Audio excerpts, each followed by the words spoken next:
أغيب وذو اللطائف لا يغيب، وأرجوه رجاء لا يخيب،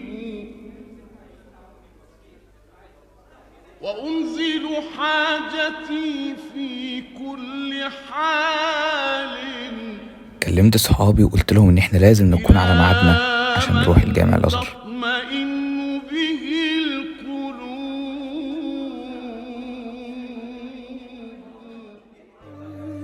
سبحان الله، الجامع ده دخلته كذا مرة، بس كل مرة بخش فيه بحس بنفس الإبهار اللي دخلته فيه أول مرة. تحكي عن ضيف جديد يملأ قلبي أفراح ويخلي الدنيا عيد. وطبعا مش محتاج أقول